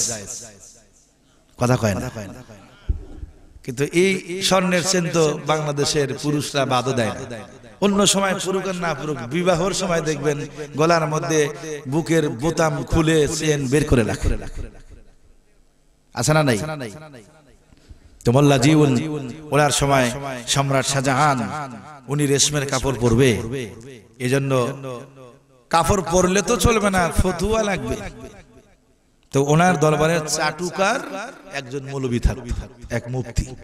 যুগে যুগেও দেখা যায় নেতা নেত্রী অমকের কাছে দেখবেন চাটুকার, মানে এই দালালের দালালি করে, দালালদের টাকা খাইয়া দালালি করে আর ফতুয়া দেয় উল্টা পাল্টা, আছে না নাই? মোল্লা জিউনের এই সম্রাট শাহজাহানের দরবারেও একজন চাটুকার মুফতি সাহেব ছিল। সে ফতুয়া দিয়েছে সম্রাট শাহজাহানকে যে প্রেসিডেন্টের জন্য পড়া যায় যাচ্ছে, নাউজুবিল্লাহ জোরে বলেন। তো সম্রাট শাহজাহান বলছে, এই তুই তো চাটুকার মৌলবী, তুই তো আমার বাড়িতেই থাকিস, টাকা খাইয়া তুই ফতুয়া দিয়েছিস, তোর ফতুয়া গ্রহণযোগ্য হবে না। যদিও মোল্লা জিউনকে আমি মানি না, কিন্তু ওই মুফতির ফতুয়া ছাড়া গ্রহণযোগ্য হবে না। আল্লাহু আকবার জোরে বলেন। মুফতি সাহেবের কাছে ফতুয়া নিতে গেছে, দিল্লির মসজিদের ইমাম সাহেবের কাছে, হুজুর আমি রেশমের কাপড় পরবো, এটা ফতুয়া দেন। মুফতি সাহেব বলছে, মোল্লা জিউন তখন বলতেছে, আপনি কে আমি এটা জানি না, তবে এই ফতুয়া আজকে দেওয়া সম্ভব নয়, আপনি এখন চলে যান, আপনি শুক্রবারে আসবেন। আল্লাহু আকবার জোরে বলেন। আচ্ছা, সম্রাট শাহজাহান নিজে গিয়ে ফতুয়া চায়, বলছে আজকে সম্ভব নয়, শুক্রবারে আসবেন। আমাদের কাছে কোনো মেম্বার আসলেই আমাদের কাপড় চোপড় নষ্ট হয়ে গেছে বর্তমান সময়ে, কথা বলেন ঠিক কিনা? আবার ভাইরা, আল্লাহর ভয় যার অন্তরে আছে, কিসের প্রধানমন্ত্রী আর মন্ত্রী, এমপি, চেয়ারম্যান, মেম্বার, ডাকাত, মুনাফিক, কোনো ভয় নাই। আল্লাহু আকবার জোরে বলেন। কারণ আল্লাহর ভয় অন্তরে ফিট করেছে। মোল্লা জিউন বললেন, না, শুক্রবারের আগে কোনো ফতুয়া হবে না।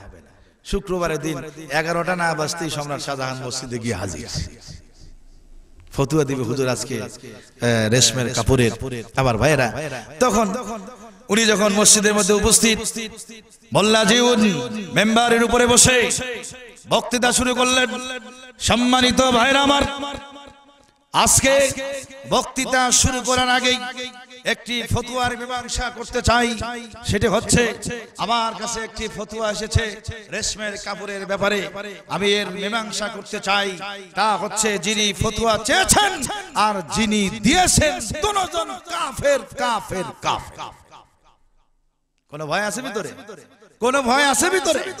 কারণ আল্লাহর ভয় অন্তরে ফিট করেছে, কোনো ভয় নেই, আল্লাহর উপরে ভরসা করে ফতুয়া দিয়ে দিলেন। সম্রাট শাহজাহান নামাজের পরেই মসজিদ থেকে বের হয়ে এসে পুলিশ পাঠাই দিয়েছে, যাও মোল্লাকে গ্রেফতার করে নিয়ে আসো। পুলিশ পাঠাই দিয়েছে, মসজিদের মধ্যে ফতুয়া, আমি হলাম বাদশাহ আর আমার বিরুদ্ধে ফতুয়া, আর সে ইমামতি করবে, তা হতে পারে না। বর্তমান সময়ে আসে না নাই? জোরে বলেন, আর একটু জোরে বলেন মুসলমান। আবার ভাইরা, মোল্লা জিউন ফতুয়া দিয়ে দিলেন। সম্রাট শাহজাহান বাড়িতে এসে পুলিশ পাঠাই দিয়েছে, দাও মোল্লাকে গ্রেফতার করো। এই গ্রেফতারের খবর শুনছে তার ছেলে বাদশা আলমগীর। আল্লাহু আকবার জোরে বলেন।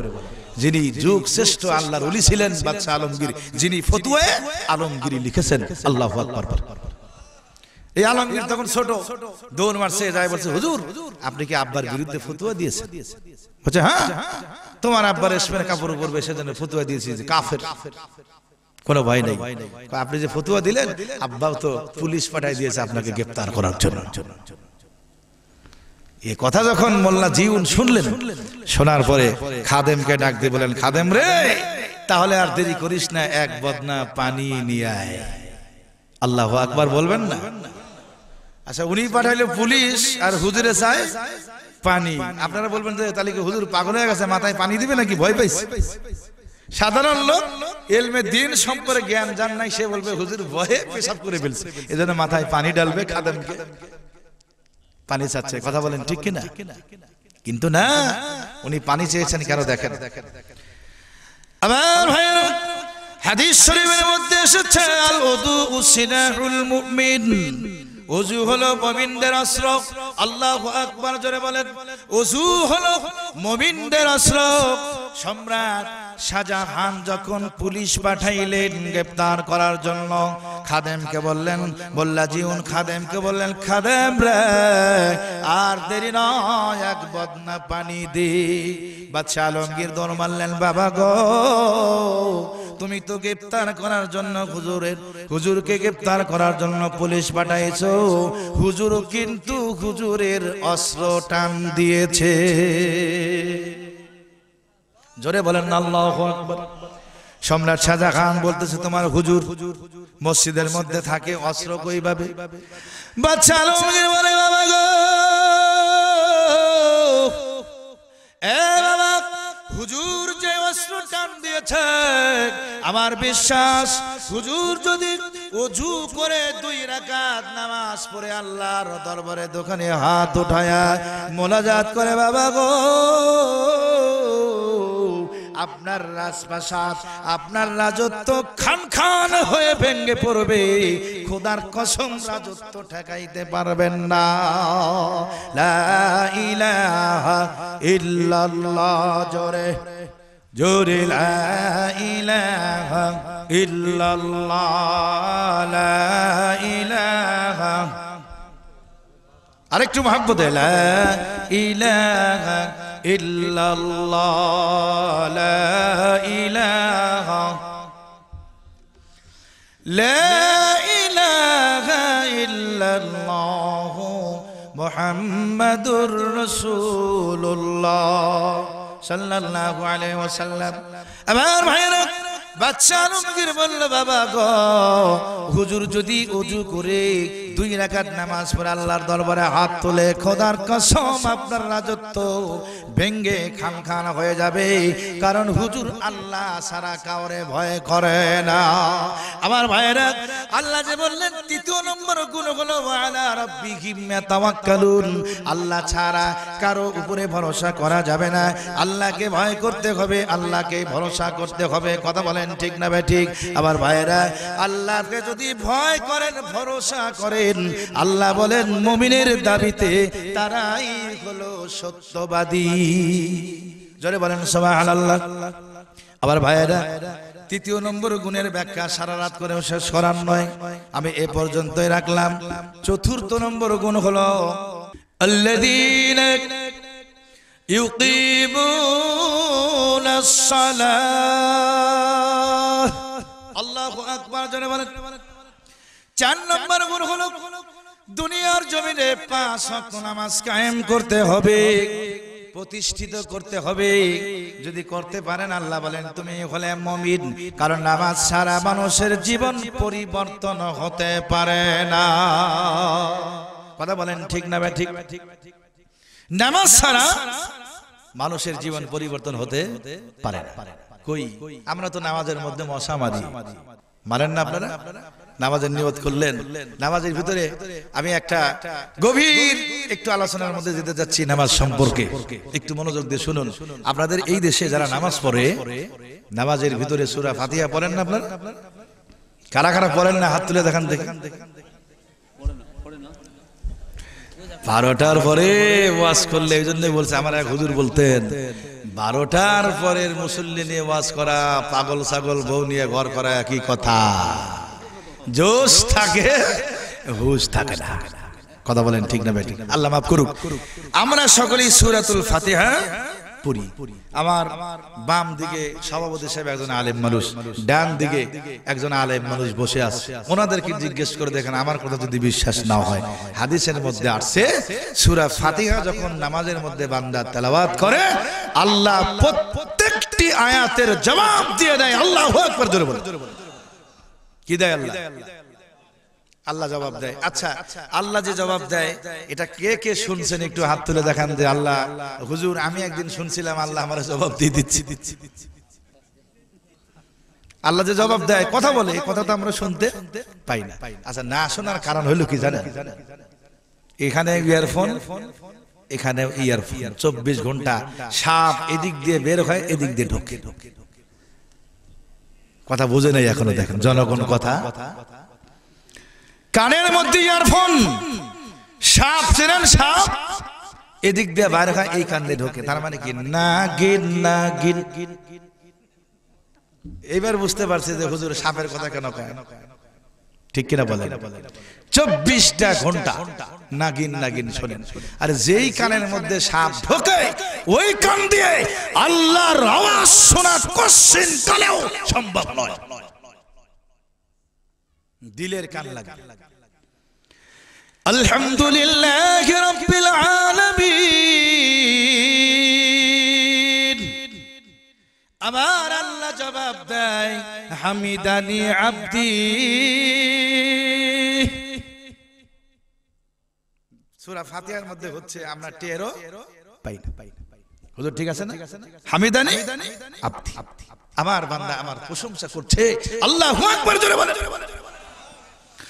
আর রহমানির রহিম, আল্লাহ জবাব দেয় আসনা আলাইয়া আব্দি।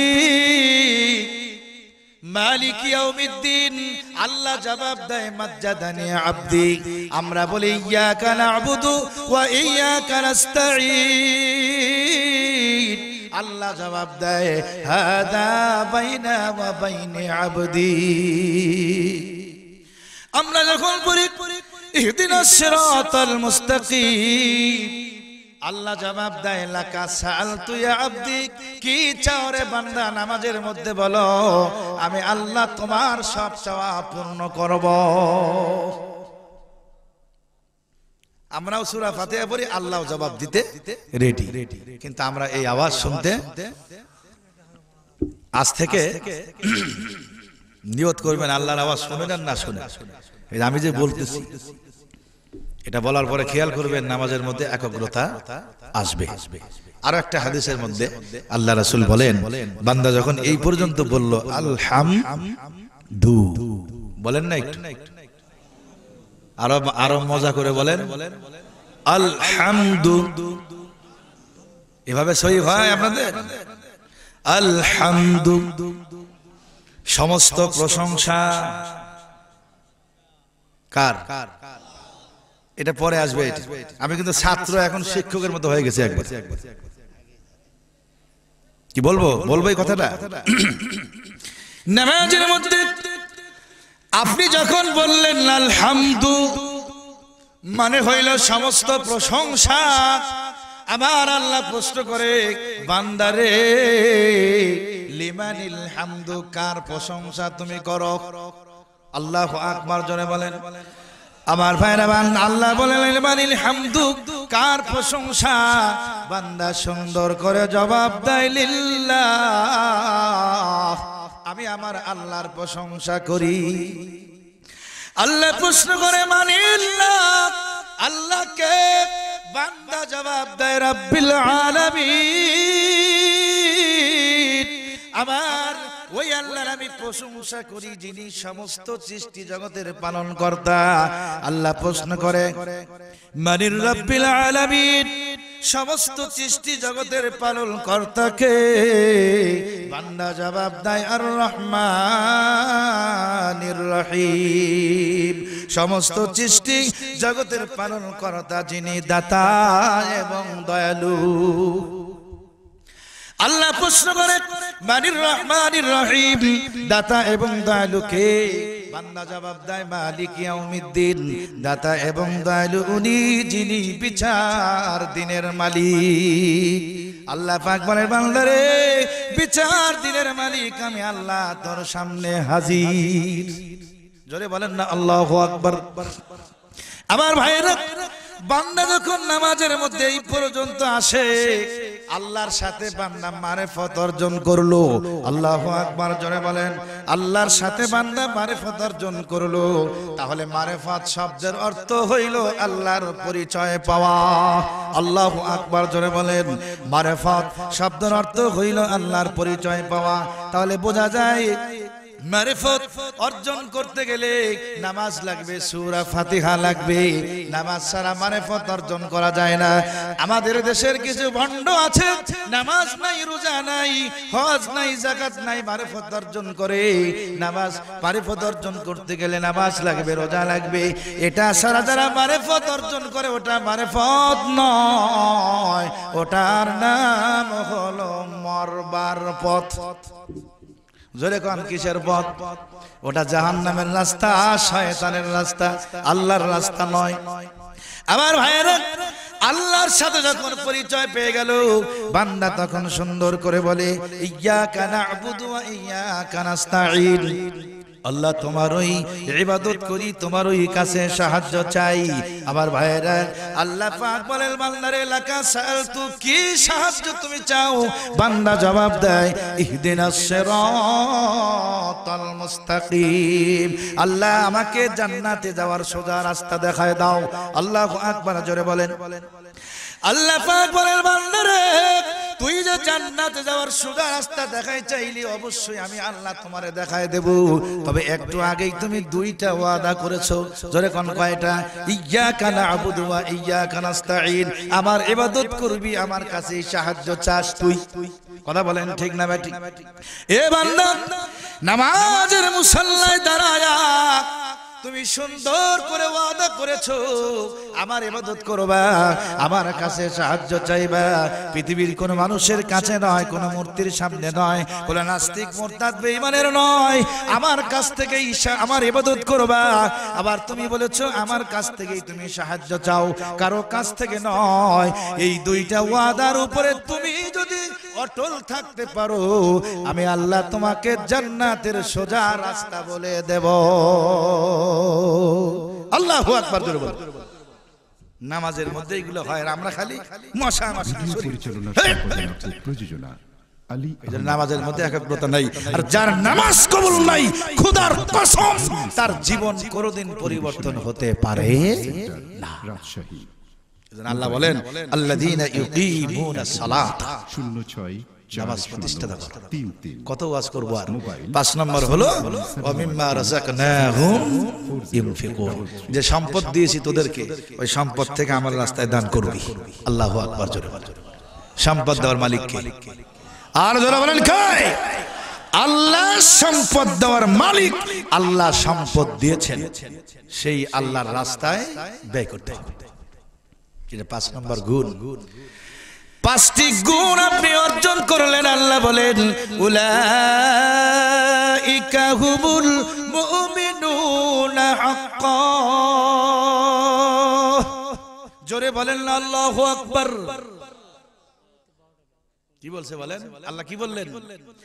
5টা গুণ যদি অর্জন করতে পারো রে বান্দা, আমি আল্লাহ ঘোষণা দিলাম উলাইকা হুমুল মুমিনুনা হাক্কা, মুমিনের দাবিতেই তোমরাই সত্যবাদী। মুমিনের দাবিতে তোমরা সত্যবাদী। তোমাদের জন্য 3টা পুরস্কার। একটা হলো উচ্চ মর্যাদা আমার নিকট তোমাদের হবে। 2 নম্বর হলো জীবনের সব গুনাহ মাফ করে দেব। 3 নম্বর হলো আমার ভাইয়েরা, আল্লাহ বলছেন তোমাদের সম্মানী রিজিক দান করব। আল্লাহু আকবার, জোরে বলেন। আমার ভাইয়েরা, তাহলে এই 5টি গুণ যারা অর্জন করবে তারা হলো সত্যিকারের মুমিন। আবার এই মুমিন অর্জন করতে গেলে আল্লাহ বলেছেন এমনিতেই হবে না, মাঠে ময়দানে পরীক্ষা দেওয়া লাগবে। জোরে বলেন না আল্লাহু আকবার। তুমি যে এমনি মুমিন দাবি করবা তা নয় রে বান্দা, তোমাকে অবশ্যই পরীক্ষা করব ভালো মন্দ ভয় ভীতি দিয়া। আল্লাহু আকবার বলেন। এই পরীক্ষায় তোমরা যদি উত্তীর্ণ হতে পারো, আল্লাহ বলেন ওয়াবাশশিরিস সাবিরিন, সবরকারীদের সুসংবাদ দাও। অন্য জায়গায় বলেন ওয়াবাশশিরিল মুমিনিন, মুমিনদেরকে সুসংবাদ দান করো। আল্লাহু আকবার, জোরে বলেন। তাহলে 5টি গুণ অর্জন করলে পুরস্কার কয়টা? 3টি।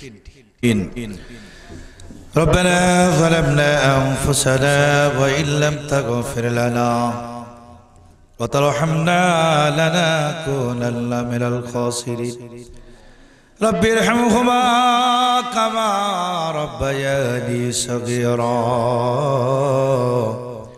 رب ارحمهما كما ربياني صغيرا ربنا نبي الله تعالى পূর্ণ গোপীনাথপুর যুব সমাজ কমিটি কর্তৃক আয়োজিত আল্লাহ তাআলা আজকের এই তাফসীরুল কোরআন মাহফিলে মাগরিবের নামাজের পর থেকে নিয়ে এতক্ষণ পর্যন্ত তোমার বান্দা বান্দিরা কোরআনের আলোচনা শুনলেন। আল্লাহ তাআলা ভুল ত্রুটি মাফ করে দাও।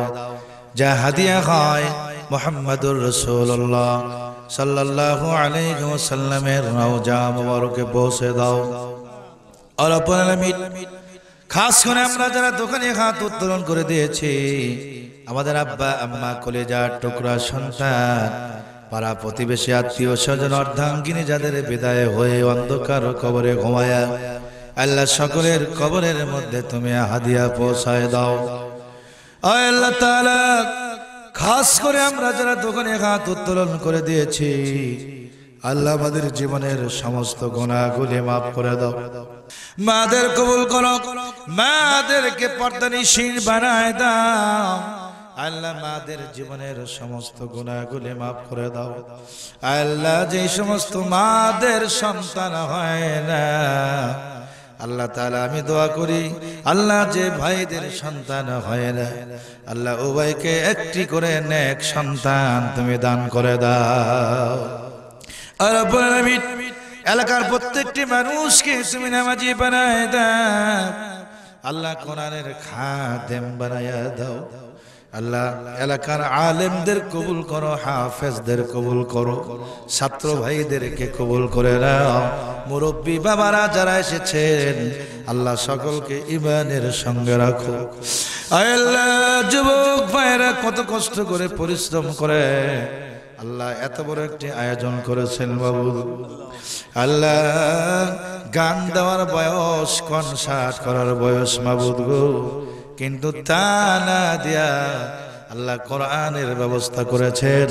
আল্লাহ আমি প্রাণ খুলে দোয়া করি প্রত্যেকটি যুবককে আল্লাহ তুমি কোরআনের খাদেম বানায়া দাও।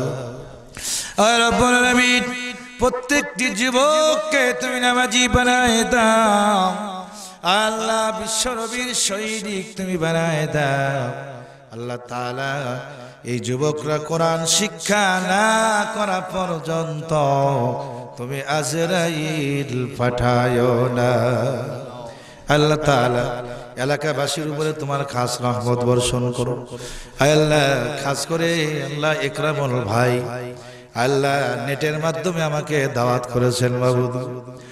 এই এলাকার কারো সঙ্গে পরিচিত নাই, পরিচয় নাই, আল্লাহ অনেক মহব্বত করে আমার কোরআন শোনার ব্যবস্থা করেছে, আমার মাধ্যমে কোরআনের ব্যবস্থা করেছেন।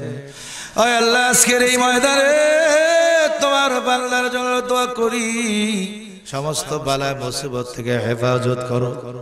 আল্লাহ তাআলা অনেক যুবক ভাইরা দোয়া চেয়েছেন মাবুদ।